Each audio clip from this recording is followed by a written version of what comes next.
大型アップデート、日本が導入され、海外の人が、日本フライインツアーを開催しました。サーバーとの接続切れが2回。主催者の人も、別のタイミングで2回切れてました。今回のイベントは、残念ながら、富士山以外は、見どころがなかったように思います。まあ、仕方ないですね。マチュピチュフライインの時は、現地の人が20回くらい、事前に飛んだと言ってましたっけ。今回は、日本アップデートが来たから、イベントをした、って感じでした。ですので、垂れ流し動画というタイトルですが、少し編集します。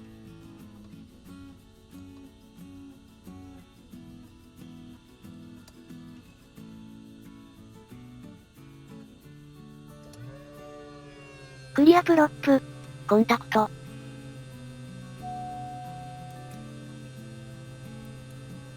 オイルプレッシャーカミングアップ。エンジンスタート、ノーマル。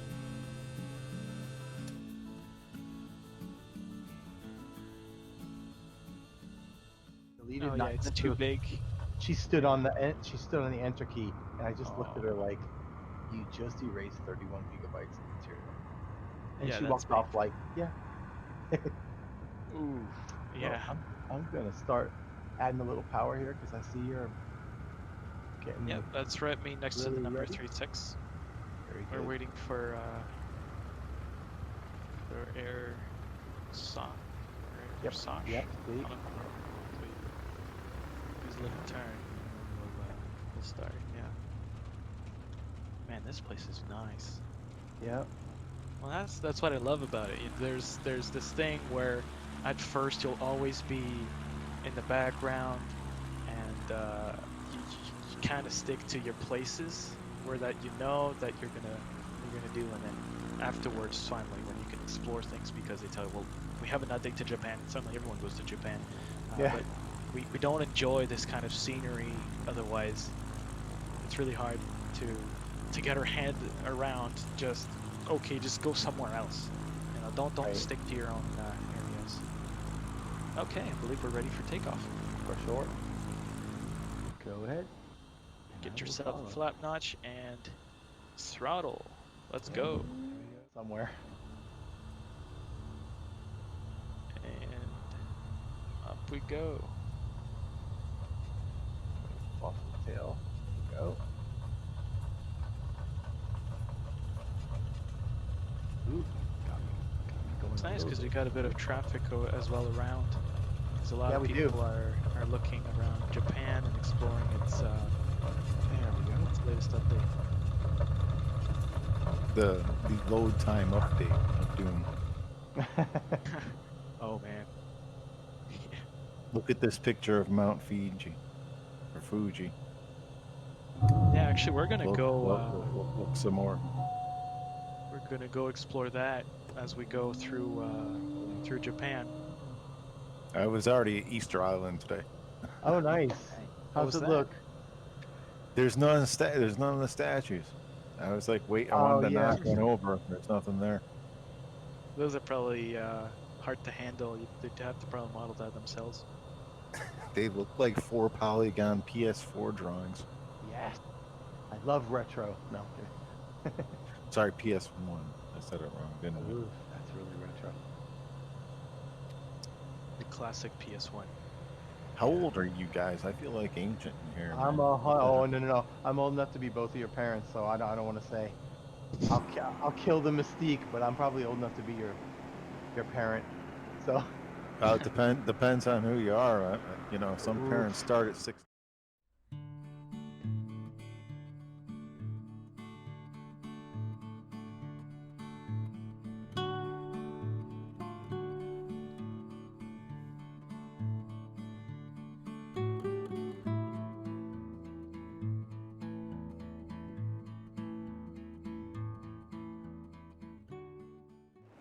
ここからは垂れ流し動画です。Tending to that area, it was rather overcast and cloudy, so there wasn't very good definition. I would imagine when they do some of these world updates, it's gonna get incorporated. Yeah, I mean those are things they're probably just keeping a list in the background of airports they'll probably have to redo at some point. yeah, database. but it's not the priority of the sim. No, markets. no. I think So, they'll be part of the world updates, and as they get new data from that, it probably will. Who knows? Maybe they are keeping track of what's not in there that they need to go over specifically, but it'll be in a series of world updates, so that'll be good. yeah, I like we'll this body see. of water. What is this body of water? Do we have a name for it? By any chance? It's Curious. not in English. Let me see if I can open that. Google Translate. No. Is Bing Translate? You know what would be funny with this is imagine if you could put in a flight plan on like Bing Maps or Google Maps, and that it would just accept this as as an actual like route. You know, if there was compatibility, that would be quite interesting. I'm kind of going off track here. Sorry. I'm enjoying the scenery, and I'm not looking at the not looking enough at my I mean, look PS at the there, lake. but it's yeah, the lake is amazing. I love how this valley. Look how flat the valley is, and yet the colorations are slightly different. Yeah, You the can clearly see it's grains. not a valley in like Austria, and that's the And thing look I at all love. those fields as well. That's what I mean. It's amazing, and it's just the different colorations, and it's clearly The a, habitation. yeah, it's clearly a different area. I mean, you're not going to see it every single valley that you're flying over. It's not going to just be cookie cutter. Oh, slap a few different rooftops on it to make it look different, but you know, they're the same farms, the same roads, the same canals and stuff, but it's not, because I haven't been to this part of the world, and nothing exactly that I've flown over looks anything like this. Yeah, and I mean that's the thing with with an update like this is they've done a lot of photogrammetry up to 5 meters now, which is increasing resolution. So we're getting very decent terrain now as well, and they're combining all of this. I didn't get much to fly in Japan before, so I'm not really sure as to how that translated. But at least they're bringing the resolution for different parts, and next is going to be the USA. They're going to also do that. While mentioning they're also focusing on even bringing the resolution even higher and higher, bringing the standards up as they go and work with all those satellite companies to, of course, get the footage. It'll be interesting to see how photogrammetry, because you know there are a few images of the buildings in America. Obviously, when you get a little bit low to them, some of the textures of the photogrammetry look a little bit sort of, I don't know how to put it, worn, Weird.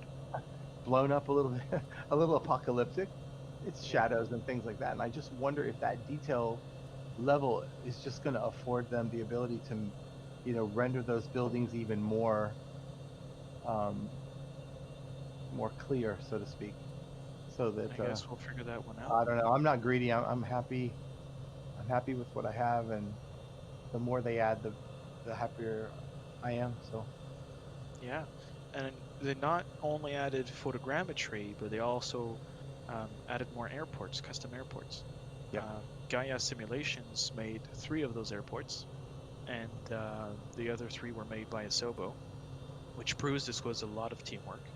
And then Black Shark AI added an extra structure as well to the mix, so it's a little more varied and it's more custom to Japan, which is a great opportunity. And I mean, I guess it sets a precedent because now you know that ahead of time, it is a possible thing. Like world updates are not just we're taking more satellite pictures and we're running through them. It also means a little more. We're gonna adjust. We're gonna adapt things. We're gonna keep it neat. We're gonna really work that out. And so making it custom is a big thing. So at least it's great they added that. And then so that was the Japan part of things.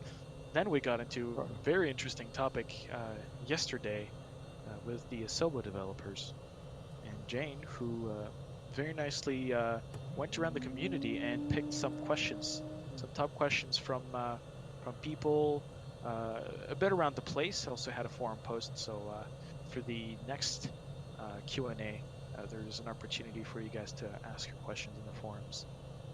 So make sure you do that for next time. And part of those questions, I know some were amazing because they really tried to push what's usually hidden behind a company. You know, like the company has this kind of shield sometimes where it's not going to be showing some of its internal structure or processes. And we were lucky enough to be able to get an access or at least a glimpse of what those look like and the time. Something which I'm not used to because a lot of companies tend not to be as transparent at what we had from the last Q&A. So we've already mentioned the world update, which was going to be the US, and how they're going to go with a 5 meter resolution, maybe even less. That's what he was excited about. So that is pretty much set in stone, and world updates are of course a little slow to come, but looking at the amount of data and everything that you need, I can understand why it's not going to happen, you know, in just 2 weeks. That would be impossible. So I can understand why they're going to take a bit of time to work on that. Yeah. Then after this, I'm willing to wait. okay. Uh-oh. Wants to fly. Yeah, I know. Let me People fly. want to fly. Yeah. So Oh, you'll be glad to know that I adjusted my mixture so I got a little bit more power. yeah. So, wondering That's why good. it was lagging a little bit here, but Yeah, I'm not at full throttle myself. I'm doing about 95 miles right now, but I'm I'm really a good. little bit behind because I'm climbing a little bit more to catch up. But Yeah, I'm trying not to climb, yeah. so you guys can catch up. I have to say that valley off to our even up to your rear left. port. Yeah, it's Like you can amazing the see detail of all the colors. buildings and the colors, and Yeah. again looks nothing like I've ever flown over, and yet we're flying over the mountains and there's light colored green and mixed with the dark green all the trees, and there's some water winding its way through the mountains. We've got getting a little bit of cloud now, which is pretty cool. Boy, back in the day before you had this glass cockpit, when you'd fly into stuff like this and you were all on gauges and you're in the mountains, it was panic time. It's like, what? Man. Yeah, IMC in the mountains was a I scary can thing, understand right? that. Oh yeah. Yeah. Yeah. Man, that would be a lot of fun just to see what's. Imagine having a behind the scenes tour of like a solo studios and what's happening. Oh I know man, they're that'd kind be of fun. trying to do that in a sense with the with their own you know, feature discovery series and Yeah. Q&As every month. I know they're working that, but at least it would be interesting to have, you know. Yeah. There's a lot of great information that they gave in that Q&A, and you know, it is a way of introducing little by little by little by little more information. You get to learn the, you know, the patterns of how they discuss things and the way they discuss things, and it kind of gives you little clues about what they're focusing on or hidden Yeah, beneath, like hidden meaning. I mean, I think they often will reiterate their desire to, you know, stick with the core simmers as well. They just want to over and over and over again make sure that, you know, that we realize they're on board with it. And I think there are other issues that are also coming, and we'll get to those later as far as timeframes go and what might dictate how some of these other in-between updates may happen. yeah. Well, we But know kind of what's happening, right? They want a monthly simulator update. They want a 2 to 3 months for the world updates. right, And on top of this, we can expect DLCs to show up, paid DLCs. yeah, So they have a lot to do. You know, there's a lot they're currently working on. A very interesting thing, for example, that they've announced actually kind of early on yesterday. They said it was on the website, but it was not. Is they're finally opening up the closed VR beta, yes, and so those who have a VR headset and have the simulator and have at least a GTX 1080, you can participate in this closed VR beta, which is to open late October, early November. So really, we're not that far away. And well, while they're going to have an initial release with the with HP's headset, they're also planning on including those the other headsets from different companies. So they need to test with varied hardware, and as a result, of course, if you have something, feel free to contribute. It's like another little closed beta. Now it's not like before where we had the big alpha and beta and everyone wanted to join. It's a little more select this time because, well, you need a VR headset. So it's a little difficult, but for those like me who don't have VR and you as well, File Pilot, we just have to wait. Yeah. And watch other people. We can't participate in that. Nope. I'm interested yeah. too, but to get a headset, I'm gonna find somebody that's got one so I can give it a try and see what it's like. Because you know Yeah. me, good old motion I mean, you do sickness. have the hardware for it, so Yeah. at least I'm you're most into it. Yeah. Yeah, I figure at least it's an option if I can get used to it and I enjoy it. I would imagine it must be wonderful. I just got to get used to the motion of it. Once my brain finally accepts, 'cause I heard basically it's you use it in little sessions if you're not really used to it, and you got to make sure the resolution is of a high enough quality that you don't get that kind of motion disturbance kind of a feeling. So Yeah. Well, but those are things that improve with time and yeah, technology. So yeah. I'm not too worried about that. Yeah. I So think those are things that happen. But with just to finish for the update, we're expecting also another sim update early November. That's going to focus on the main simulation issues. So most of the bugs that we've seen. And actually, while we could talk about this, there was a question in that Q&A that was, are they going to fix the airports and update them airports? All of those things that that we saw where certain airports, like you said earlier, well, the scenery is not really there because there were clouds when the satellite pictures were taken. As a result, it's not really looking nice. Or even now, for example, there's certain airports you go to, well, they're military airports, so they're not going to show up. We don't know what they're going to do with that. But there's just so many airports that you feel would need to be updated, and that was very little. Well, okay, there was. I would not call it a lack of communication, but it was really not advertised in this update. But there, inside the world update, was not just photogrammetry; it was also a bit of everything, including over 700 airport issues that were fixed. So that's a major part. Also, that they're not really mentioning, which is sad because you would expect people to they'd be pleased about it. want to know these Yeah, things, right? exactly. So I think they that's also kind want of to do things I think they want to leave room to have some things be pleasant surprises, which isn't a bad thing. Although if you have a vocal group that are asking for something specific, you might want to let them know. But it's always nice to just kindly and quietly work behind in the background. Because I went out in one area last night just doing some testing because I'm working with the sensitivities and working with my yoke and stuff to see if I can get it even more responsive and help me control things. And when I went there, I could have sworn there was something different about the scenery because I've been there 4 or 5 times and I'm like, this is different. But yet they weren't supposed to do anything in that part of the world. I've been there enough to know I'm like, either the colors are different or some of the detail is different. I don't know if it's because perhaps for whatever reason my system didn't download everything at the time, but I have a really fast, like like a internet connection. I think yeah, it's almost a gig, like 900 and something. pretty good. So I'm not having a speed issue. But I could have sworn when I went there and I told the person I was flying with, I'm like, this does not. They're like, wow, this is beautiful. And I'm like, it looks different. But I would be surprised if they would. But you know me, I'm flying around islands that are obscure, and of course they're not obscure to the people that live there. So I don't mean that, but for the general person, if I rattled off some of these islands, they wouldn't have any idea what they were.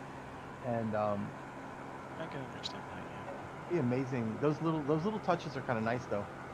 You go to an airport that you've been to, maybe you wait a couple weeks and you come back and there it is, a little bit more detailed or a little bit better rendered or whatever. So I would imagine they're going to do that anyway. It's almost like little Easter eggs. It's not quite obviously, but it is a little bit. Yeah. Well, they're not. Yeah, they're not Easter eggs, but it does confirm our little theories of what we've seen for the past few weeks. Where when you have an update, there's extra things that get fixed that are not That's mentioned what I in the mean. update Yeah, patch notes. yeah, So that's what I mean. A little surprise, yeah, sort of. they are, yeah, little surprises that sadly are not mentioned and communicated, and therefore people are frustrated because it looks like little work was done and achieved, when in fact, well, a lot more things were added. Uh, like in this case, because we're talking about scenery, it's like the scenery gateway, right? They're working on it. They figured out, look, this thing is amazing. We can do a lot with it. They just want to add that support in various ways, right? That way, we don't have to just expect from them as well, but the community can also help bring those expectations continually up while also delivering. So that's the amazing thing with the community, is we can always build something together. We don't have to just be ourselves and alone on it, just waiting Oh. for the developers to enjoy it. They kept it alive. I mean, it's the community that kept it alive all of these years. So, of course, they have to have an integral, major part in continuing it. I mean, there's a lot of talent out there waiting to be tapped, and it's going to be interesting on how this SDK. Just a little update here. Everybody in my sky just disappeared, but that's all right. You'll all be back in a minute. In a minute. But yeah, I think if the SDK, as that gets more and more tweaked and more The work more with, work, the easier it will become. exactly, and then the easier it is for maybe not quite as experienced artists and creators. They're already inspired, obviously, by what we can see around us. But the easier that it is to use that and to, as you're yourself learning, because during that Q&A, Jörg did say, let's face it, the SDK is what we are using. So it's not like we're using something else and we're giving you this tool that, you can use that to create whatever you want. And somehow that it would be different than what they're using, but it's not, which is amazing. They're literally turning over and trying to improve, of course, because there's some things that they need to deal with in order to make it more user-friendly and usable. But it's amazing that we're using the tools that they are using. サーバーとの接続が切れました。 Climb a bit, just so we can say get ahead of time, so we can see the Mount Fuji a little better. Yes. Don't get too close though.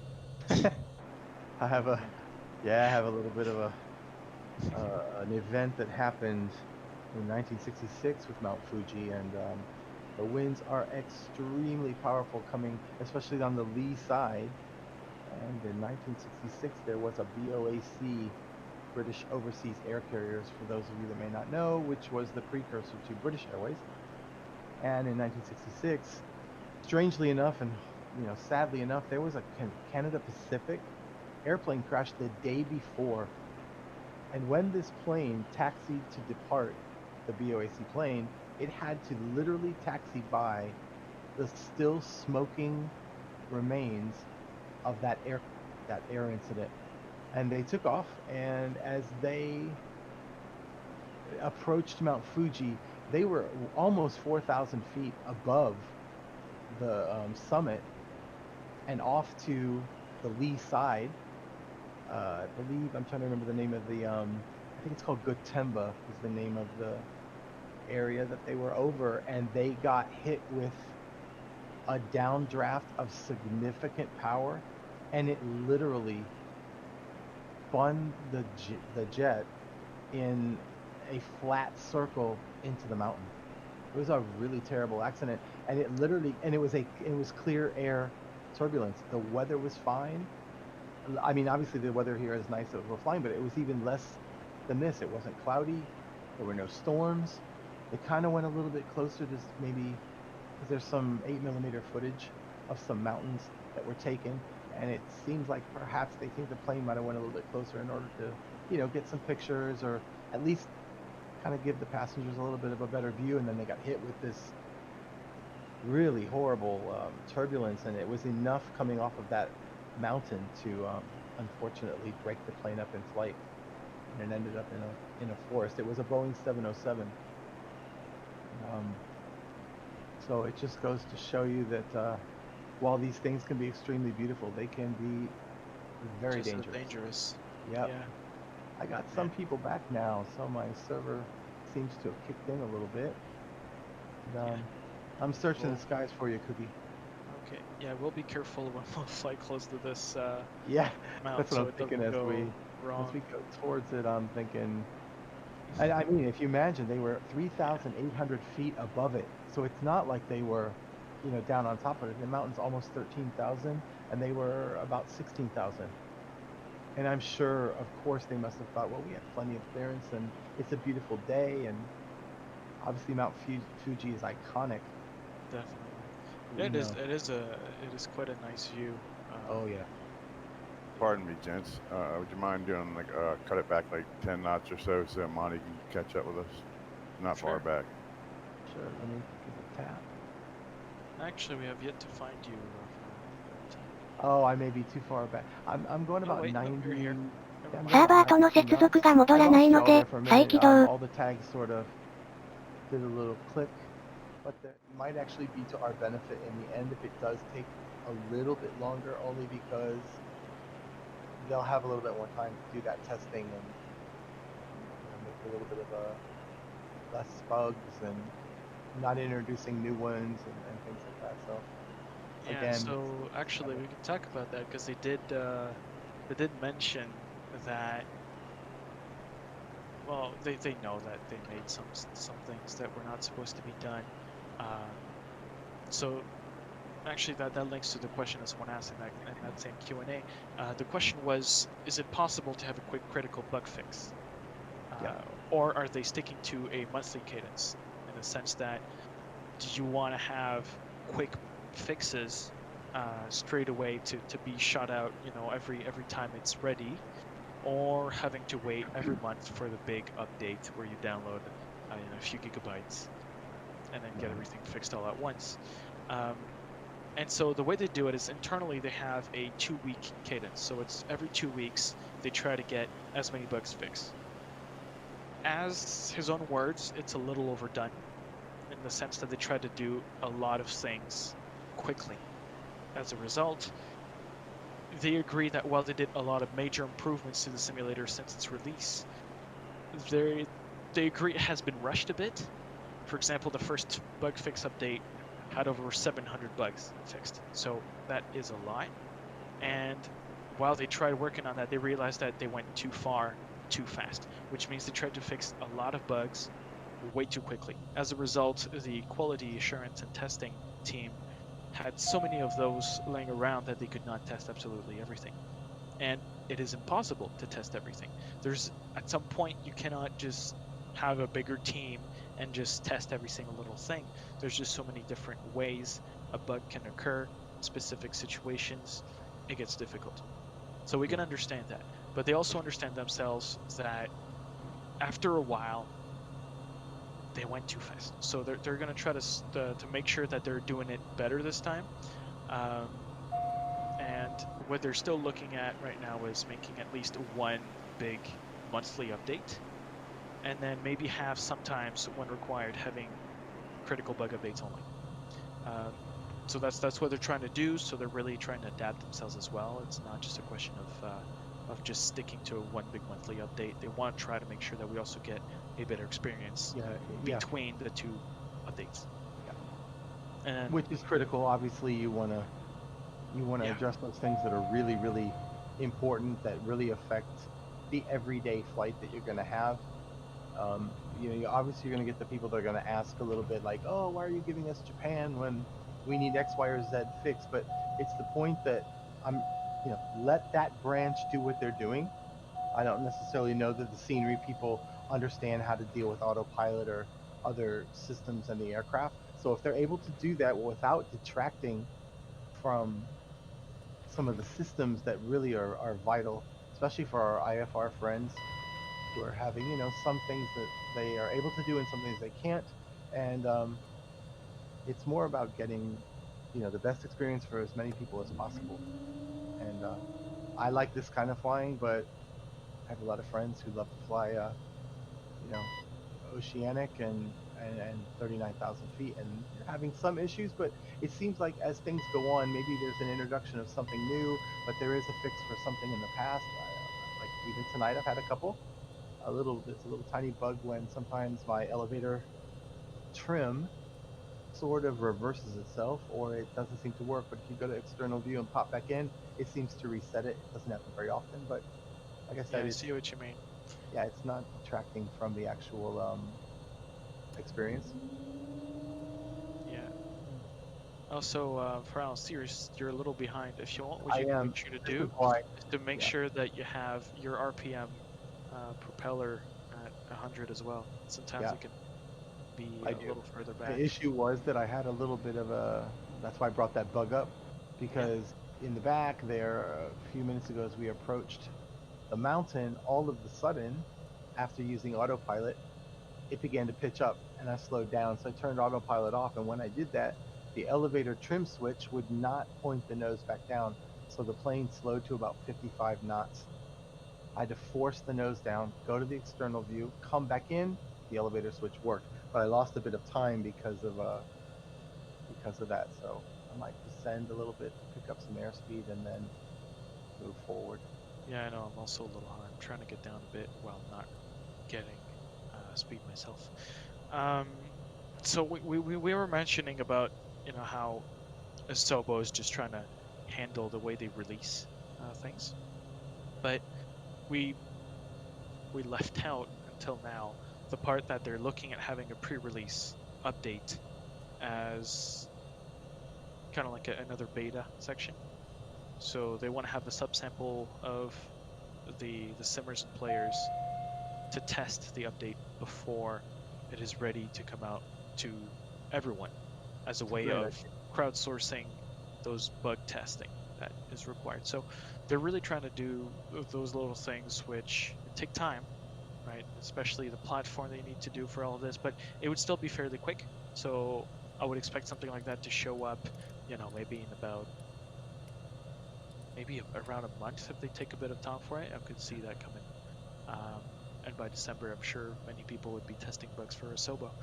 But it's just those things, it's you need to have people who can understand when it's a Yes. bug, when Or it's not yeah, a bug. right. That's And part of the issue with the flight dynamics because of the air mass simulation that we've talked about several times before. There is an element of bugginess to certain behavior, but there's also an element that it's the correct behavior, and there are people that are reporting there's something wrong with it, and it's actually the way it's supposed to be. familiar with that. Yeah. And then after, like, you need real pilots to test the flight models, for example. You need mechanical engineers or people who've done a bit of mechanics to understand, if even the way everything is supposed to work together, if it works or not, if you put your carb heat or if you have your mixture and so on. So all these little details kind of add up. And so you need people who have that knowledge. So they're probably going to do that. They're going to try to figure that out. But it does not mean that Asobo has a small testing team. And that's a point they mentioned pretty clearly as well. Yeah. Asobo has a huge testing team. There's just so many specific situations to recreate for each bug, and that needs time, that needs effort. As a result, there are people that are constantly working on things, but it's just, you don't have that time, right? So, and it's pretty quick, 2 weeks, you go through a lot of bugs, and then you got another 2 weeks for them to test them. So I know it is a process that's continuing, so it's not like the first 2 weeks are you fix bugs, and then the second one is you test them. It's do as you go as you do. So it's not exactly it's not linear, is what I meant to say. And then they're looking at adding AI-based testing later on, which is what is done in big platforms, enterprise, and I really would expect Microsoft at some point to have this. Microsoft has the resources. It's also a way for them to cut down on costs of testing by getting one person to do something specifically. If you can get an AI to run a lot of those simulations and then see, oh, well, look, there's a data spike here, what's happening? And then they look and they figure out there's a bug, and that way they can also work it out. They'll still need people to test. Like, don't get me wrong, it's not like AI is going to replace jobs in this field. It's just that AI can also do a lot more at once. After all, it's a computer, right? Right. And then in this case, minimal knowledge of the plane is required for testing and figuring out bugs if you're an AI. All you really need is to have the raw data on one side, and then you're going to see the expected results in the sim you're going to compare. That's really what an AI is going to do at first. As it gets better, then we'll see. But so far, it's what we get. That's going to be Yeah, it's gonna be great. interesting to figure out. Yep. Because, you know, the world is big, right? So even things like scenery bugs, if you don't live there, how do you know? That's true. I saw somebody say, you know, everybody wants everything done. He goes, 99.99% of the world, I don't know. So, I mean, this is basically alien technology anyway. We got the whole world here. I mean, I'm there you go. how many lines of code do you think this is? Bazillions or something? Oh, Cookie, take that one. I know huge projects are usually like around 1 billion line of codes. I doubt this is 1 billion yet, and This I is wish it's probably not. more, if I had Because to guess. the more lines of code you have, the harder it is for them to go over everything. And I really would not like this. So I seriously, I would think it's in the millions. Hey, From my flying estimation. cookie.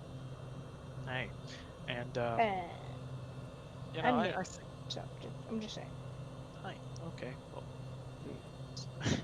So. 主催者が、サーバーと接続が切 What れ we're まし gonna た。do is we're gonna actually planes right we're now gonna talk for about my page.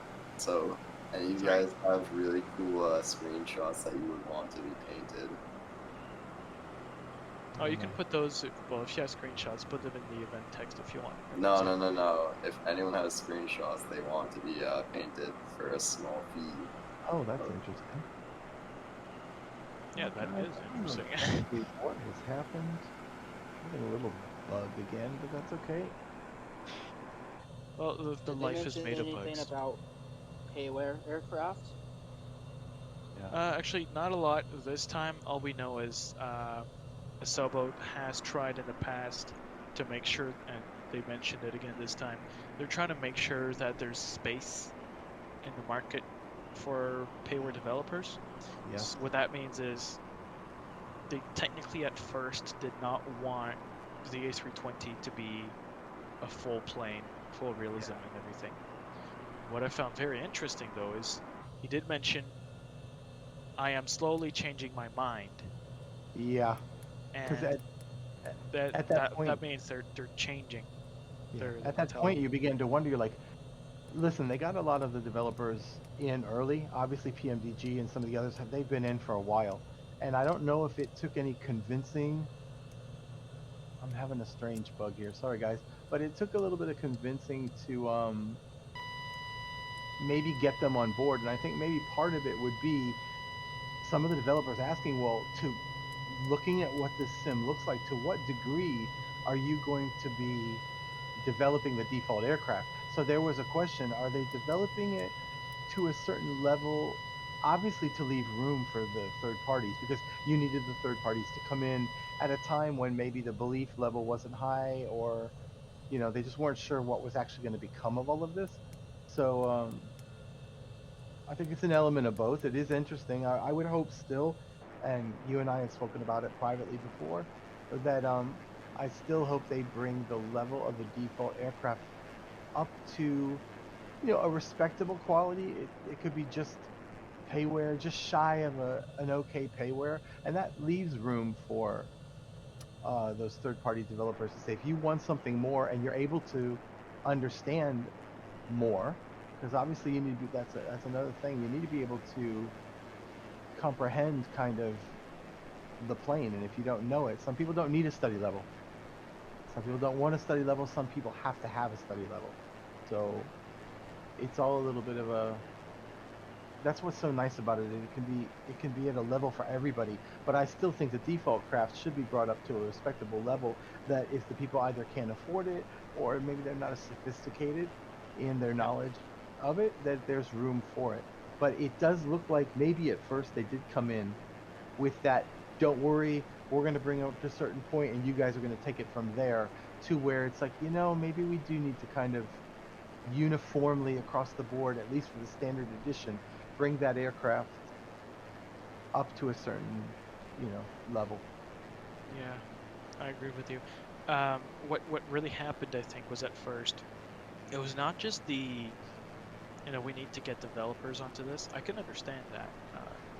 When you launch a new platform, you always have that little stress about, you know, what are you going to do to make sure that everyone can get on board with your platform and work it out.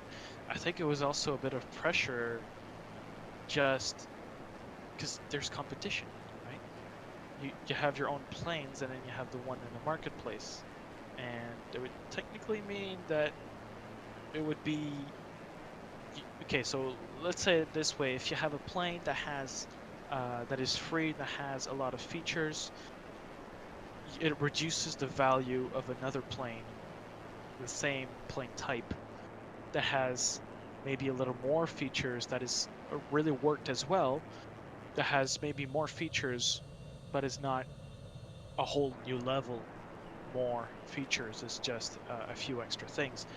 It would be a difference between, for us, what the E320 modification will bring eventually.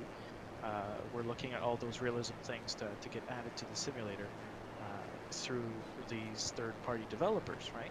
But then if you compare that with like Aerosoft's E320, will it still be worth the same amount of money it's being sold for right now for FSX and P3D? Maybe not, right?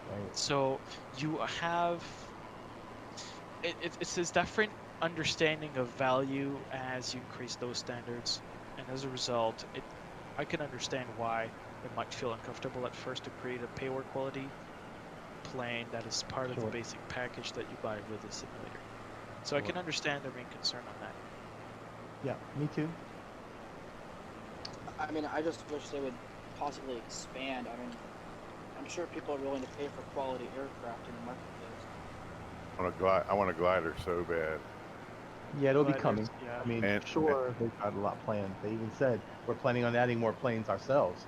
So, and they actually did a little bit of during the update today, they pointed to like the Kit Fox and the Carenado 182, and so they're already, when they haven't been out a couple of weeks, and the developers are already also putting out updates to their planes as well. So I guess some of the feedback from us and just in general fixes to go along with the patches. But yeah, I think that glider's coming. Obviously, I mean, why render the turbulence and the updrafting and all that stuff if you're not going to put a glider in? It just seems like a no-brainer. And technically, you already have most of the features of a glider. I think the difficult part, which I've already mentioned previously, was mostly getting the system where you get your glider in the air by the means of another plane. Right? Whole plane. And then the dragging, like the mechanisms, having a release. It was really fun in a few things, but it can't have a bug where you can't release your plane right. That would be a little annoying. I'm having that little bug right now as well, where it's not seeing anyone anymore, and twice I tried to switch back to my server, and it doesn't seem to be doing much right now.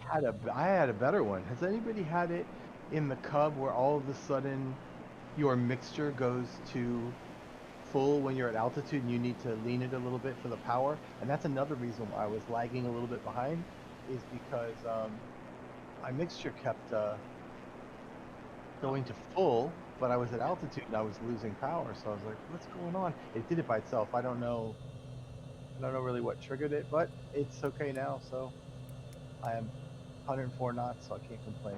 Fastest I've been the whole stream, so we're doing good. Yeah. And Justin has been talking about how the turbulence is not yet really modeled enough for a glider, and of course he's comparing the towing between FSX and how that was really well done. It was really fun.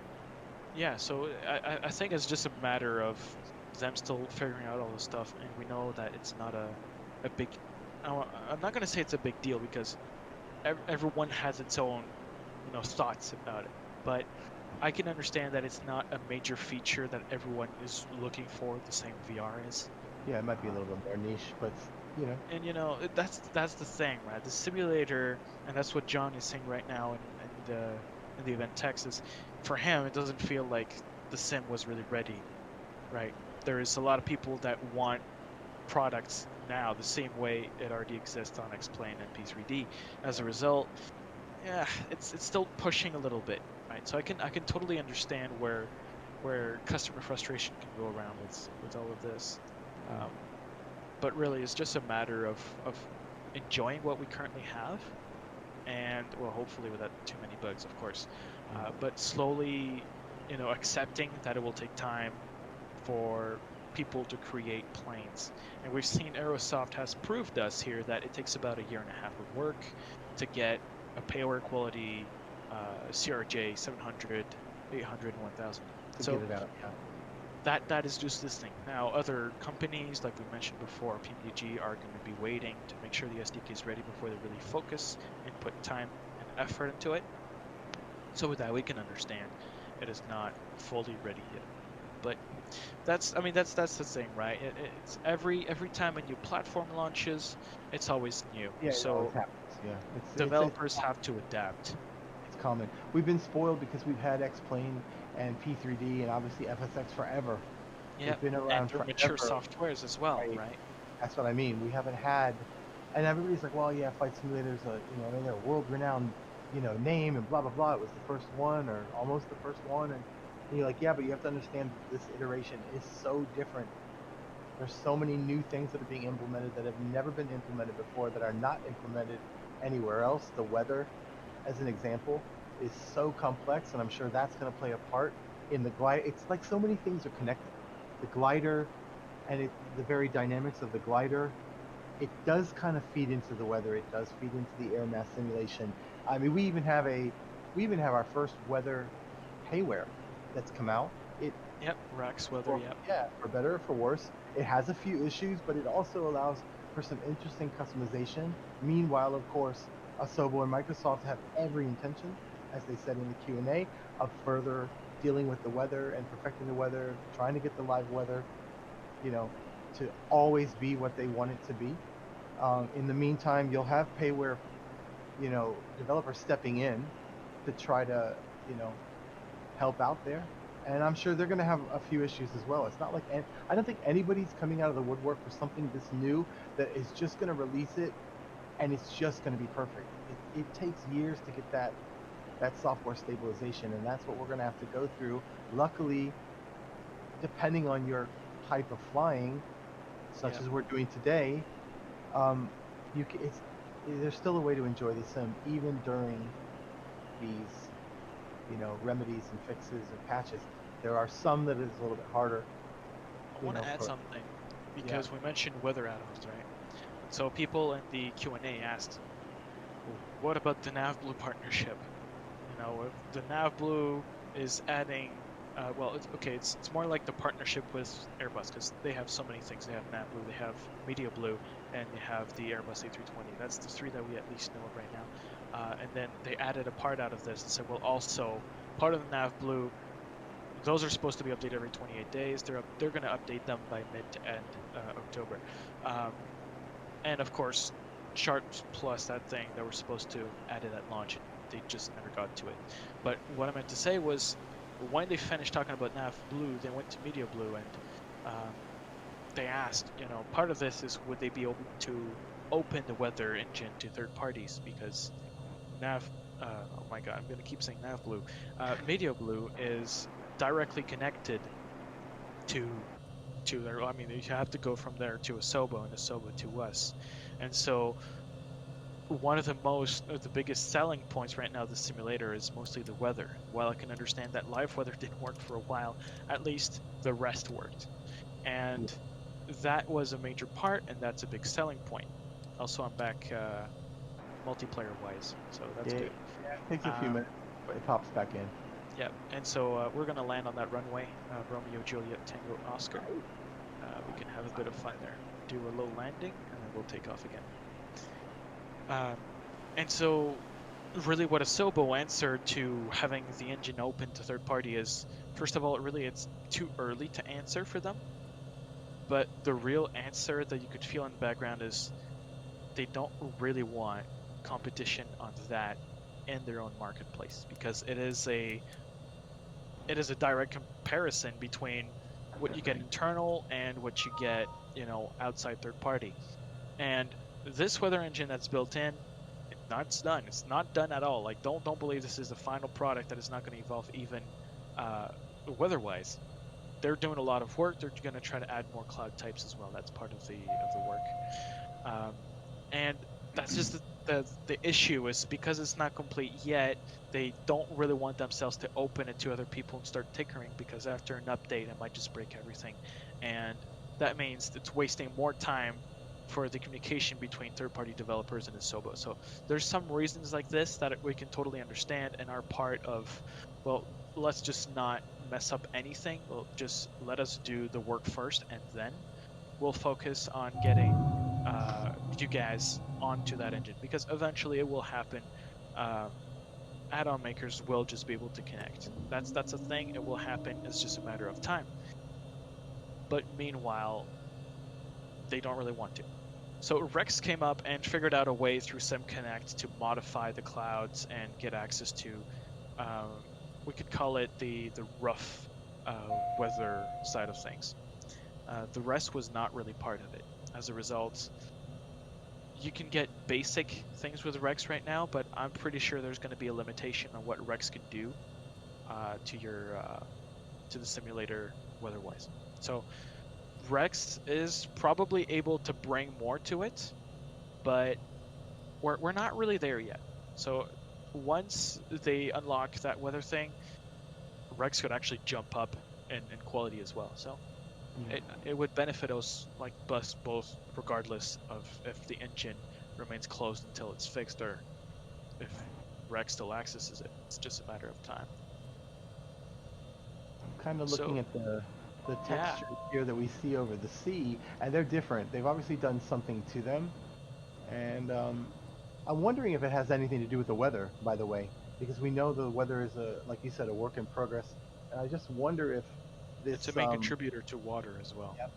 Yeah, the wind. I think somebody was asking, and I think the first Q&A, they mentioned tidal effects or something with the water physics that they wanted to deal with, not just the wake of Yes, they worked on tidal effect, Yeah, they're working on tidal moon cycles. Yeah. Because sometimes you can have, pretty decent waves, but yet the winds are a little bit calm because you've got this tidal effect I had mentioned in Miami. We've got the king tide, and when that full moon comes in and the high tide hits, perfectly timed, water literally comes over the causeway, so it makes for some interesting driving in Miami Beach, and it just shows how much the tidal effects can have, But there is an interesting theory, though. Some people were mentioning the graphics, and in a few YouTube channels I'm watching, and they had to do something to help make the performance a little bit better for people with slightly lower end systems. That so those who don't have the top end, right. But at the same time, they were saying, we're sacrificing a little bit of the fidelity in order to get the performance up, but it seems like it's hurting systems that are up to a certain quality. Yeah, like if you lower the texture on the clouds a little bit, or you lower the waves a little bit, it definitely helps the performance. But for people that do have a machine that can handle it, it would be nice if there was just an option that maybe you need something more than low, medium, high, and ultra in order to that was part of the Q&A as well. Funny, huh? Yeah. Nice weather and the scenery. This time we're going to go look at the more urban areas and the city. How high we going? What altitude, maybe? Really, it's up to you. We do have a bit of ocean to go, but then we'll really get into Tokyo. So. Nice. I mean, if you want to go 5,000, 8,000, you can. It really depends depends on the performance of the plane you're with.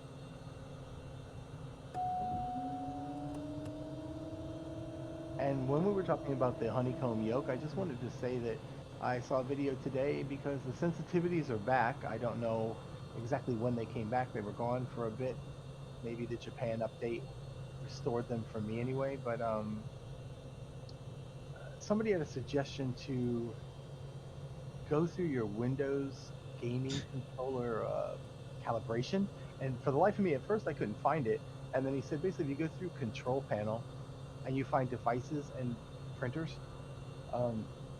depending on what device you have plugged in, if you click on that and do properties, there's a settings and a test, and if you do the test, you know, you're moving it around depending on what speed it is, or mine was way too responsive even in this Windows area. And so sure enough, I calibrated it. I followed the steps. They're pretty basic. They just tell you to move on the axis, press a button. Move the other axis, press a button. And move in a circle, press a button. And once you apply, it really did change my the handling of the aircraft, you know, obviously through the yoke. And the one thing was I had set sensitivities way back in Flight Simulator that I actually had to go into and lessen the sensitivity from about -50 to about -10. So it made a significant difference. So on that aspect, if anybody needs a little tip and they're having an issue with their controller being too sensitive, you might want to try to go through that little Windows calibration. And then you could double check your sensitivities if you've already set them. It may help you out. That's part of it, yeah. It is, especially Windows sometimes can be a little tricky with certain hardware. So I can understand that going through that, or drivers sometimes may create a bit of layer of incompatibility with the simulator. But I mean, those are things that eventually get fixed, just by the sheer number of people. Kind of a Yeah. workaround. Well, it's not really a workaround if it's the Windows calibration for controllers, though. Well, I mean workaround as in perhaps as Well, they fixed. yeah, as they tweak things with the peripherals and things like that, and maybe they're going to give us more or different types of sensitivity that we can, you know, further customize or get more, a little bit more specific with it. But it is a way to at least attempt to use that, because, and the other thing was, if you're in Windows 10 and you go to devices, you may be expecting to see it, and you will see it, but it seems like the only option it says is remove device. Because I had tried to go in and see if there was one. I didn't realize that you had to go in through the control panel and go through that aspect. And as soon as you did that, I saw it, and then I realized, wow, I wish I had done this a little while ago, because it handles completely differently. Oh yeah. It's much easier to, except for the bug that crashed my sim. Dum dum. Wait, just now? Just now, I went to look outside. Yep, I I had see. to, and bam, I'm gone. Oh man. No idea. Oh, no. I'll try to slew, but you remember my slew mode is a bit like The Exorcist, where it's all over the place and it's scary. So I will try to slew my way to you, but if I can, I'll just watch and listen and keep going. But if you take these bugs with a grain of salt and just realize, I realize it because I was there at the beginning of some of these other sims, and I remember going through this, and this one is far better than some of those that I was having patience with, so I'll be more than glad to wait, because I've never been able to fly VFR before. So if I fly VFR and crash a few times from bugs, I'm so happy that it exists that I'll be more than glad to come back. It's reloading now, but it's all good. Well, we're flying from Oshima Island back to Tokyo, so you can just click on me, for example. Yep. I'll click on you right next. Yeah. Trying to crash into you. I haven't had many of it. I think this is only the matter of fact. You know what? So far, the sim has only ever crashed when I'm doing multiplayer, and it's only done it maybe 4. Interesting. I think maybe this is the 4th or 5th time total. It's never done it when I am not flying with a larger group of people. I mean, like more than 2 or 3. Yeah. So Maybe it has Yeah, something to do with that. I don't know. But it's Well, okay. join us back because we got quite a little group here. So I'm gonna click on you. One thing I would like to note about this Yep. is the turbulence, especially in the smaller GA planes, is very, very touchy yeah, compared to real life. what do you fly in real life? Cessna 172, but I've flown in a few other planes as well. And so far, apart from that, is the rest approximately Yeah. good enough? You know, a lot of people are like, "Oh, this simulator isn't realistic. It's just a game." And I'm like, if you don't think it's realistic, you're not doing this right. Yeah, most likely, yeah. I have gone after flights, after my flights where I fly in real life, I've gone home and come home and flown on the sim, just practice maneuvers, landings, that kind of the stuff, sim's and it great really for has that. it really has helped. And I mostly, other than a few small performance issues, I think the simulator is really close. Yeah, I mean, there's always going to be things to improve. As we can see, Far Isle had a little difficulty there with the sim. I'm looking at the VFR map to see if it. I mean, torches there's again. always that, right? You always must have one of those things to happen at least once. I'd like to ask But a little bit about that turbulence, if I could. yeah, go for Because it. obviously I live in southern Florida where we have some nasty thunderstorms that I've been Every up, afternoon, 4 p.m. dude. And I would say sometimes in the lighter clouds, it seems like the turbulence is a little bit much. But then to me, some of like when you're flying into a really dark gray, nasty looking storm, I've had it where it's been a little bit calm. So I was wondering if you've experienced any of that where maybe the turbulence in some of the lesser, the lesser cloud banks that you've flown into compared to like if you've skirted the edge of a storm. Have you done any of that to where how So, realistic have you found the storms to be as far as if you dipped a wing into a pretty dark yeah, thunder cloud that should chuck you around a little bit, but I mean, I've done a good amount of scud running in real life, and I've done a good amount in the simulator, and I think for the most part, getting close, it's kind of close, but there are points where it would be more, it is not as realistic as it could be. Either it's a little bit too much or a little bit too little. Um, like in these, like floating around these clouds, on the underside, normally in real life, you would feel you'd feel the plane getting bumped around, not as much just pushed around. So I think in that way, okay, that makes sense. it's different, but Maybe most difficult also to get a feeling from a screen as well. So maybe the way, because you know the way when you move around, for example, your camera also has a bit of movement, as if you're moving on your own, yeah. and And that I may found you can also disable inhibit a that. few of those things. Yeah. And but I think for the most part it's close. I found that with the mod, and I really didn't use Viz mods in X-Plane, but I do feel like and this one of the few things I will side with X-Plane on is especially after transferring to this simulator is the chain is the turbulence. They have a really good turbulence model. Well, technically they are modeling absolutely everything with the air simulations, which Yeah. is a full simulation of, well, it's called a fluid simulation because they're acting as particles. Yeah. And then, that is affecting not only the aerodynamics from the plane itself, but is also being affected by the world. So as we flew down there near Mount Fuji, then we could really, if you went close to it, you would get probably a draft. The same way we talked about that poor accident that happened many years ago. But at least it's being worked on continuously as well. So even if the feature's already good, they're still working on it. They still have a team that's working on making sure weather and clouds are always much better.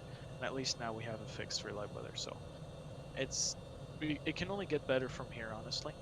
And as people like Rex with their add-ons decide to go one step ahead of what Microsoft has planned, then it'll be even better. At this point, I don't even think it'll be possible to have competition within the flight simulator market. This will be the option. Yeah. Really. Once it gets up to that level, yeah. And then afterwards, they're going to make sure, they mentioned that, they're going to make sure that we don't have the crashes that, for example, I experienced here, where you're just freezing and you go to your desktop. And they said, even developers in the Q&A, they went even further. They started talking about DX12. And for a lot of people, DX12 has always been this thing that's been a little quiet because it's more of a, well, we're going to do it later and it's going to stay hidden. Nobody's going to talk about that. For those who are not familiar, DX12 or DXR, because that's the ray tracing portion of it, it's an API, so that is a system that's going to be running above the hardware level. That's going to be calling functions. You can use that as a layer for calls, so you don't have to do all the translation, for example, to hardware code. Roughly, that's what you'd look at when looking at DX, and then you have different versions. Like if you've had FSX, then you heard there was also a DX10 preview included. That was the beginning of this new API that was implemented. It was only a preview then. It was mostly a DX9 title. That is directly linked to your GPU and the rendering of the game, and usually when you're the next version, it usually means that you're getting more performance, that you're getting more stability, and usually it is just better for everyone. In this case, DX12 is allowing more parallelization in GPU, so you can do more work within the same time because the GPU is not waiting or having components that are waiting for work to be done or to be completed somewhere else. So they're able to parallelize more of those tasks together. They're able to do a lot of these things. But the developers have mentioned specifically that they are going for DX12 mostly for upcoming features like DLSS and ray tracing. So those with NVIDIA GPUs from the last 2 generations at least will be able to enjoy those features. And performance is not really the main goal here. That's not what they're trying to do. They're really trying to just make sure everything is as stable as possible. Now don't forget, DirectX is made by Microsoft. So we're not going to get a botched implementation of that, or we're not going to be getting the same way, we had P3D with a DX12 where they used all the VRAM on the GPU very quickly. They had some patches, but that's the kind of stuff that you would not see with Microsoft because they have people that are constantly working with that. So Asobo has the right tools, it has the right people, and it's just a way for them to go through all these things. And once things like DLSS and ray tracing are included, which technically ray tracing is already included with the clouds, but they're calculated every 15 seconds. And that is the volumetrics that allow clouds to have shadows. So if you have multiple layers, the top cloud will cast a shadow on the lower cloud. So as a direct result, you will have a ray tracing of 15 seconds that's going to be calculated, and that's going to update those as we go. DLSS, though, is an AI upscaling. And what it means is instead of rendering your whole simulator in, let's say, 1080p, that's what most people would have. Gamers would be at 1440p or even 4K. So those are resolution. That's the number of pixels that your screen shows up at once. And usually you want your pixel to refresh at least 30 times per second. That's 30 FPS. And DLSS, what it will do is instead of rendering in 1080p, it will render at a much lower resolution. And then it will use an AI to upscale the image to estimate what the new pixels should be. So it's going to make the picture bigger. But because your simulator is rendering so many less pixels, you can get better quality out of it. You can get better FPS out of it. So it is slowly building up towards having a very little drop in visuals from the AI process itself, but you're having a much higher performance benefit. That's what DLSS is. We know that AMD has the DLSS counterpart that's going to be coming up as well with their own GPUs. Just the whole thing is going to be very interesting to come because, of course, Microsoft Flight Simulator is a benchmark title. It is a game, it is a simulator, it is rough to work on even with the latest GPUs. So I can understand why they're trying to bring this new DirectX version. Also, at the same time, we can consider the fact that as you go into the future, because we know the simulator is not going to be dead in 2 years, this thing will live on for a long time. They want to make sure if you can get on the latest version right now, you might as well do it at some point quickly before all those updates, add-on, and so on come in.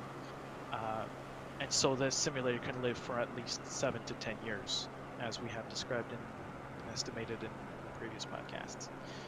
And because it's a benchmark title, because it is a heavyweight software for your hardware, we are reaching literally new levels of quality from simulator, something that really wasn't done before. And I'm realizing that once again I have the multiplayer glitch that is happening. I'm having I have no elevator trim. Oh, and wow. have this odd situation where periodically my mixture goes to full and I lose my power on the aircraft, so I have to keep pulling it back. But right now I cannot control the elevator, so I'm just going to do it with the throttle. Oh no. You know what's funny? I always went on and on and on about how I wish that failures were completely random. In a way, even though I don't have that, with some of the bugs, it is kind of like all of a sudden I'm flying, I'm like, wait a minute, something's going on. It was pushing hard to the left. I had my yoke turned 100 degrees, maybe more, 120 degrees to the right, to starboard, to try to keep the plane flying level. And I noticed I didn't have any, and I still don't have any elevator. But the interesting thing is, this kind of thing, sadly, happens in real life. So in a way, I don't have my 100% random failures option, but yet what just happened could happen in an aircraft, right? You've lost your elevator. Now what do? So in a way, world of failures. I got my, because to me, that's the only kind of failure. Well, I'm sorry, let me take that back. It's not the only kind of failure or type of way to deal with failures, but it is an interesting way because yes, there are some failures you want to practice, so you would need to be able to turn those on, set the time, it hits you, and you see how you deal with that. The other interesting idea though is to have the option to make them completely random and you don't know when it's going to happen. Almost like the aircraft is persistent. I'm sure somebody may come up with this eventually, but it is interesting because you're flying along and then suddenly something's not working. And while even tonight, it's literally happened where something is not working and I'm trying to troubleshoot. Thank goodness Cookie's so smart with the technical details. I can literally sit there and try to troubleshoot what's going on. I tried, moving my elevator, pitching down, pitching up. I tried to roll left, roll right, see if something was stuck, because I would imagine you would have to do this in real life to try to see if something's jammed your elevator. You might try to pitch down or up to see. And I'm trying to troubleshoot it for the last maybe 6-7 minutes, and I still want to see that feature. I don't know if anybody else does, but I really think it would be totally cool to say, I want the option of entirely random failures, and I don't know what they are either. That way you Yeah, can full test. maintenance, and yeah. But then the Yeah. thing is, I've if you seen go, them crash as well. Oh, I took a bit of a thought on that because we've talked in the past about, oh, it's nice to get persistence on a plane. So every Yeah. time you fly that plane, it's the same plane. It, it gets used, so some parts will eventually fail. What I Yeah. figured out with this is, technically, if there's this, then there's maintenance. If there's maintenance, then there's also probably fuel. If there's maintenance and fuel, then there's probably money. See where Yeah. I'm going? If you want, If there's if you money, want there's that, probably an economy. yeah. And If then you if want, there's money, you need to gain right. money. So you see what I mean? This But this you don't really have persistence. to have the economy. If you just want the actual failures and persistence just for the sake of how So the then actual we'd have to remove the maintenance, because no, technically you could no, just I click don't mean the maintenance, but you don't need an restore economy to health. have maintenance. You can go in and have maintenance, diagnose what maintenance you need if you wanted to go to that level. Yeah, it's not realistic to have to pay for it, but some people are so freaked out about the idea of a gamey element like an economy. And I don't think that you are, and you know that I'm not. But there are some people that are really worried that it will go that route, and they don't want to see that. Although I think if it ever went that route, it would have to be an option because again, the core simmer is the one that you have to make sure you retain. But I mean, you don't necessarily have to have an economy to do maintenance. It would make it more realistic, and then all of those other things are a part of what is required. But to me, emergencies happen in real life, and you do not know about them ahead of time, unless you're doing training. And it's like, okay, we're going to simulate this or that. That's one thing, and that can be an option. But you could be flying along, and anything can fail at any time, and you have to troubleshoot that issue. You have to somehow find a way around that issue to save your life and save your plane. And I just think it would be a fascinating experience, like what just happened to me. I'm like, even now, I'm having a very hard push to the left that I have Well, to. Is it you know what you crosswind? need to do? Yep. Remember the 3 rules: aviate, navigate, communicate. Yes. Aviate, make sure that just keep your plane steady. Navigate, then figure out where you need to go, and then communicate. Tell ATC or other pilots on a CTAF or any shared frequency what's happening. And that's the basic of when you have an emergency in general aviation, as well as commercial, even though commercial can have its own standard operating procedures. サーバー But との接 that's 続が切れ the まし basic た of。it, and you're doing a good job so far with it. I'm trying. Also, I spawned back finally because I see you I up ahead had of to me. turn off multiplayer and then back on. I'm still flying. It's not like I crashed, but yeah, it's just sometimes probably just the internet. But I'm back, and now we're gonna start to go. Well, that little peninsula right there. But we're finally getting in to Japan, and we're gonna go over land and we'll soon be in the city of Tokyo. As we get further down there, you can already start seeing further down the bay on the left side. Well, of course, the major airports, as well as you're going to start to see the outskirts of the city. Right. You are getting pretty darn close to what a computer would look like today. And we can safely assume that nobody would have an RTX 3000 series because they're very hard to get a やっ hold と of. 戻りまし So た。 most people, if they have lots of money to put in, it would probably be with a 2080 Ti. The consoles, of course, are made by AMD with their SoCs. So their CPU and GPU combined into one chip. SoC meaning system on chip. And so what's really happening is they are having everything into that one chip that is an 8-core CPU, and the performance that we can compare to a 2080 Ti. And the thing with this is it is small, it is performant, and it's really bringing you what you want. It's like a high-end computer into a console. So technically you could just put a Windows machine, right? You could put a Windows virtual machine onto an Xbox and make it work. It's not going to work like this, of course, but you already have mouse and keyboard support for Xbox. So you're really darn close to something that you could say is close to what you would consider a computer.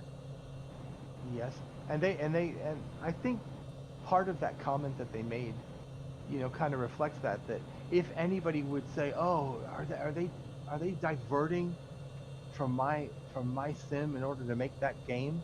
I think in a way the commentary was a little bit like, "Listen, whatever work we're doing on the PC version, it's helping the Xbox, but at the same time, whatever we're doing on the Xbox, because they're so similar, because of the hardware similarities that you're talking about, that literally, it is like they're simultaneously developing them." And Well, think of it, right? Yep. Because they are the same, because when you develop for Xbox and for PC, you can technically compare. If someone here has an AMD 3700X with a 2080 Ti, you're not that far off from what the next gen consoles would be like. Or I think it's a 3800X actually, or 37. I mean, it really depends on then how specific you want to go. It's not just the core number; it's frequencies and all that stuff. But what that means is we can already work on optimizing the whole simulator to work on 8 cores, which is what the consoles are going to have. And of course, a 2080 Ti runs really well so far. So we know what to expect, and they're working on this. What they're going to try to achieve afterwards is where it's going to take more of a disadvantage for the PC version. It's once that is done, and they're getting close to it, is to start optimizing specifically for the Xbox hardware, and that's what makes a console a viable option as a way for people to game, because your games are really made for the hardware. That's the same reason Apple is very stable, because they control everything. It's the whole ecosystem, right? It's the software and the hardware. They're able to make it work as much as possible to bring the best, right? Which is what the opposite of, like, for example, Android and Windows, they have compatibility because they need to work with all those different hardware. So the optimizations at some point will start being worked on just on the Xbox, and that will not reflect on the PC version, of course, because there's nothing. The PC's not an Xbox. And then, of course, at this point, they're going to start looking at, well, we already have controller support in the simulator right now. If you have an Xbox or a DualShock controller, you can just plug it in and you can fly, or you can use the drone camera the way Syntom does, which is amazing. And that way, you're already somewhat close to what you could achieve, but they're going to have a way to work around with all your systems. Like, heck, if you get into the cockpit and you want to modify your flight plan on your Garmin, well, how the heck are you going to do that with a controller, right? So that's when they're going to have to take time and work on it and figure it out on their own. We will not get any benefit from that from the PC platform. And they'll probably modify a few things to make sure that it is easier for people to control from an Xbox, or maybe at least with just a keyboard. But we're not, I mean, you're at a point where, they're going to move time for that, and we're probably going to see a little, they're maybe going to create just another team, just separate, and we're still going to have our own stuff, because even though there's those specific things that need to be done for the console, well, the main sim still has to be worked on, and those features will also be brought to the Xbox regardless. And the developers have said them themselves pretty clearly, the Xbox will not have major differences compared to the PC. So simulator-wise, you're not looking at a major difference. Like, the Xbox is going to be just a controller, and you won't be able to use autopilot or this feature or that feature. No, it's all going to be pretty much almost the same. I don't know how they're going to achieve that, because that is a big challenge, not only for just having a controller, but just how do you access it all, right? We have so many buttons and dials and axes and a keyboard and a mouse to play with what we have on the computer.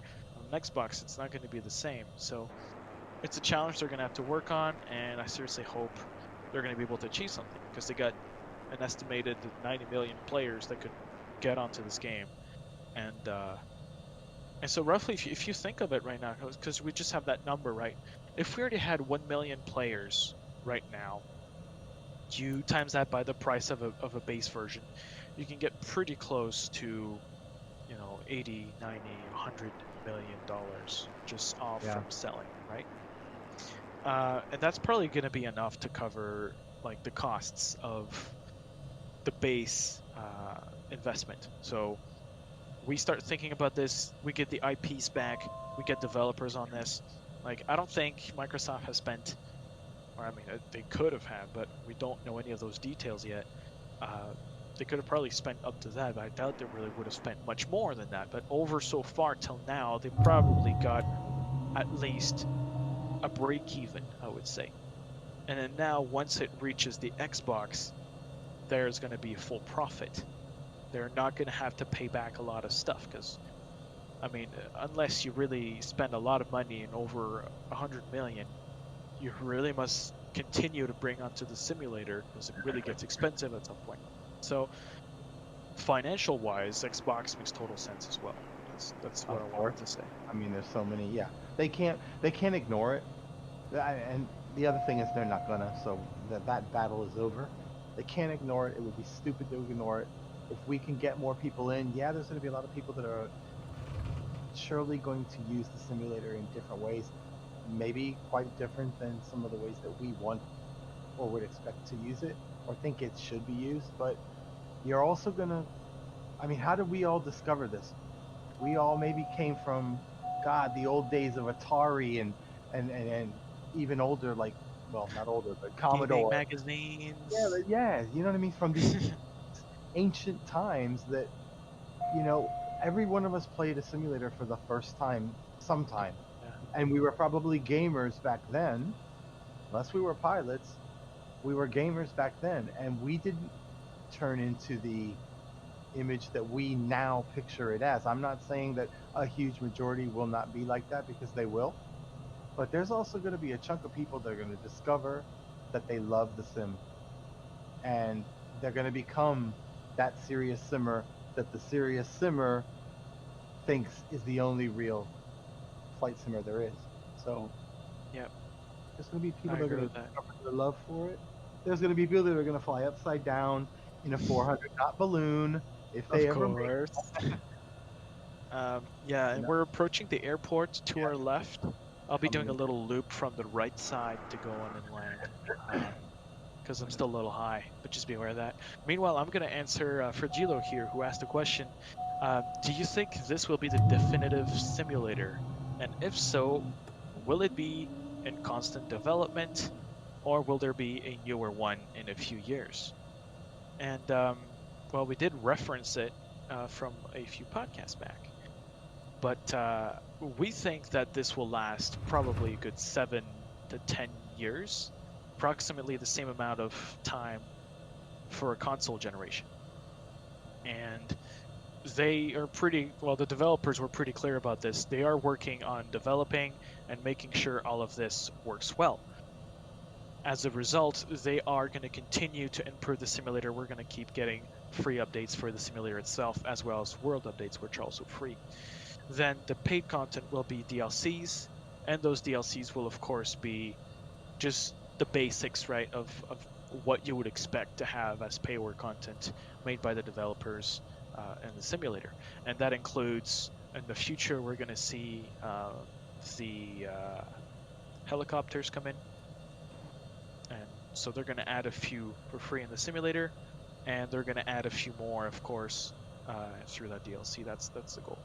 But apart from that, no, I think it's not going to be in constant development either, because it's not a subscription. You did pay a lot of money, so I can understand why you would think, regardless, that it could be constant development. You did pay a lot of money for it, and just 1 million people times at least the standard version, it's already a lot of money. So I could understand that, and they're going for even bigger markets, and then there's the marketplace where they can get a cut, and then there's all those different ways they can get money, and so I think there's going to be at least 3 to 5 years of at least maintenance as well as building on to the simulator, and then from the next 5 years they'll probably start chilling out. They'll probably slow down a bit on the updates, They'll still do them, maybe a little less frequent, but it'll still be there. And honestly, the way they do their multiplayer, right? It's all through their servers. Streaming, scenery, it's all through their servers. There's a lot that goes through their servers. So if they cut it out, it means two things. Or one, the market is done, which means nobody's willing to pay for a flight simulator, or there is another product coming. And in this case, they would be cutting out this one and saying, well, we don't support, it's end of life, and then we'll make a new one.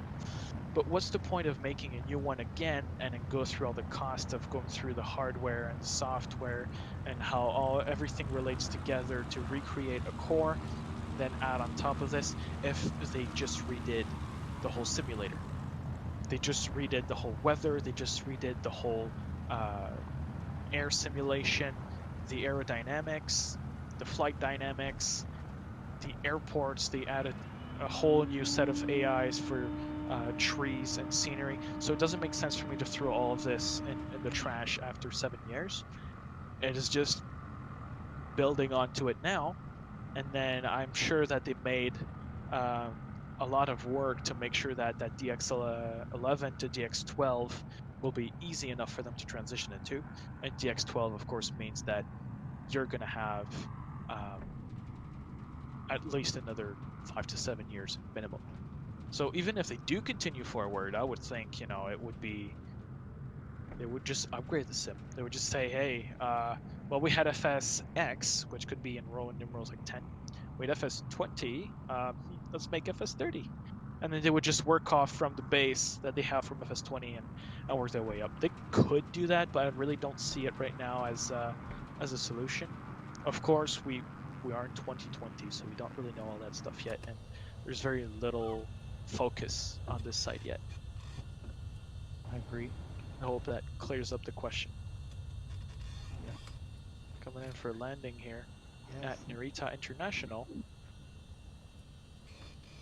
Wow, it's a big runway. It is. I need it. I'm not supposed to land on that front part, so I need to get, yep, I need to go all the way here. See the runway, and I'm not on top of the trees or 2,000 feet above the runway that... Watch the poppy lights. Yeah. Wow. Having a little Puppy lights are to the side of the runway, so if you hit those, oof. Oh, yeah, that'd be bad. Well, FSX, they had a tree that they did not populate. Oh, man. At my home airport until you were about 20 or 4, maybe 40 feet above, right in front of the threshold. Boom, a tree would pop up. I mean, I was like, really?